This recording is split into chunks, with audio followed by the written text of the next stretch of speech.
Ներքին գործերի նախարարությունը վարորդների կյանքը հեշտացնելու մի քանի հիմնարար փոփոխություն է նախաձեռնել։ Առաջինը վերաբերում է տրանսպորտային միջոցների առուվաճառքին եւ նվիրատվությանը։ Նոր կարգավորմամբ տրանսպորտային միջոցների պետական գրանցման ու հաշվառման համար այլևս պարտադիր չի լինի այցելել տրանսպորտային միջոցների պետական գրանցման կամ հաշվառման տարածքային ստորաբաժանումներ։ Գործընթացը թվայնացվում է եւ հասանելի է լինելու թվային հարթակում։ Նախ հարթակում անհրաժեշտ է լինելու անցնել խիստ նույնականացում ESM համակարգի միջոցով, ընդ որում երկու կողմերն էլ պարտավոր են ունենալ էլեկտրոնային ստորագրություն, քանի որ գեներացվող պայմանագիրը ենթադրում է վաճառողի եւ գնորդի ստորագրությունները։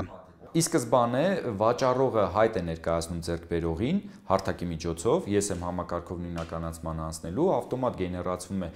իր նախընտրությամբ, ընտրում է պայմանագրի տեսակը, առուվաճառք կամ նվիրատվություն, ստորագրում է պայմանագիրը ծանոթանալով պայմաններին եւ հարթակի միջոցով արդեն ձեռքբերողի տվյալներով լրացված փաստաթուղթը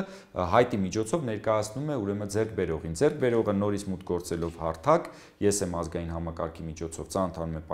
պայմաններին եւ ստորագրում պայմանագիրը։ Քանի որ հիմնականում մեքենայի վաճառքի դեպքում գնորդը որպես կանոն նայում է մեքենան, զննության տալիս, ենթադրվում է, որ հենց այդ պահին կարող են պայմանավորվել, հանդիպել որևէ վայրում եւ միաժամանակ կատարել առուվաճառքը, անգամ բջջային հեռախոսով։ Բոլոր վճարները, այդ թվում պետական տուրքերի եւ մեծ պահանջարկ ունեցող համանջների ընտրության դեպքում դրա արժեքի բոլորն ավտոմատ իրականացվելու է հարթակի միջոցով, չնշեցինք, բայց նշենք նաեւ, որ հարթակի միջոցով իրականացվելու է նաեւ տրանսպորտային միջոցի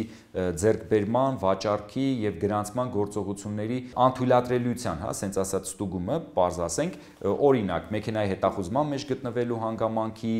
ձեռքբերողի կամ վաճառողի հետախուզման, մի խոսքով բոլոր process-ները, որոնք պետք է իրականացվեին հաշվառման քննական ծառայությունում ֆիզիկապես մարդկանց ներկայությամբ, այլևս իրականացվելու են հարթակի միջոցով։ Սա չի նշանակում, որ քաղաքացին ցանկության դեպքում չի կարող գործող տարբերակով իրականացնել գործարք, այսինքն նախապես գրանցվել, այցելել հաշվառման քննական ծառայություն եւ վաճառել կամ ձեռք բերել մեքենան։ Եթե գնորդը ցանկանում է վճարել եւ գեղեցիկ համար ունենալ, հարթակում հատուկ բաժնում նշում է կատարում, ընտրում է համարը, վճարում դրա համար։ Գործարքից հետո նոր համարանիշները, հաշվառման վկայագիրը կարող է նաեւ ուղարկվել փոստով, իսկ եթե քաղաքացին չի ուզում սպասել, կարող է անձամբ մոտենալ հաշվառման քննական որևէ ստորաբաժանում եւ վերցնել դրանք։ Առցանց գործարքի պարագայում համարանիշը փոստով հանձնել կարող է նաեւ վաճառողը մի քանի օրվա ընթացքում։ Նոր կարգավորումը թույլ է տալիս նաեւ խուսափել համարանիշի փոփոխությունից։ Կարող են համաձայնություն տալ մեքենայի հաշվառման համանիշները չփոխարինելու մասին, հարթակում այդ մասին նշում կատարելով, բայց այստեղ խոսքը գնալու է միայն ցանկալի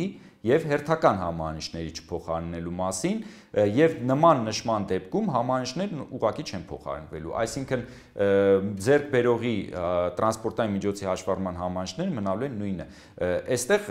շատ լավ լուծում է երևի թե ձեռքբերողի համար, որովհետեւ այլևս ստիպված չի լինելու դրա համար վճարել պետական տուրք 12000 դրամի չափով։ Այս փոփոխությունից բխող եւս երկու նորություն, վարորդները նոր կարգավորմամբ կարող են ունենալ թվային հաշվառման վկայագիր։ Եթե վարորդը ընտրում է թվային հարթակով մեքենա գրանցելու եւ հաշվառելու տարբերակը, կարող է զուգահեռ նախընտրություն տալ թվային փաստաթղթերին։ Արդյունքում վարորդը հնարավորություն կունենա բարեկային ծառայողին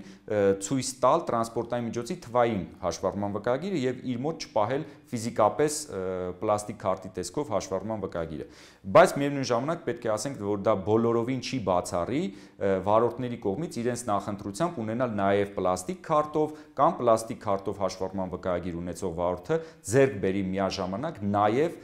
թվային հաշվառման վկայագիր։ Թվային տեղանձնագիրը հասանելի կլինի ներքին գործերի նախարարության հարթակում եւ նույնականացումից հետո բարեկային ծառայողը պլանշետով արդեն կտեսնի վկայագիրը։ Այս ամենն իրականացվում է վարչարարությունը նվազեցնելու, ժամանակ եւ ռեսուրս խնայելու, հերթերը նվազեցնելու համար։ Ինչ վերաբերում է Հայաստանի Հանրապետության սահմանը հատելու եւ արտերկրում երթևեկության մեջ գտնվելու մասով, ապա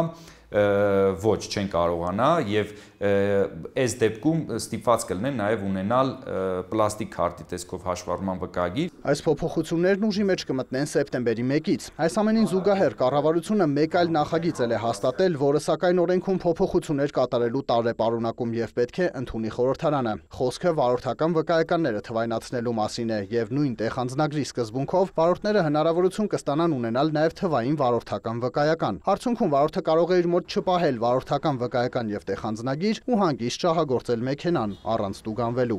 Մուշեղ Իսախանյան, Ռոմիկ Խաչատրյան, լուրեր։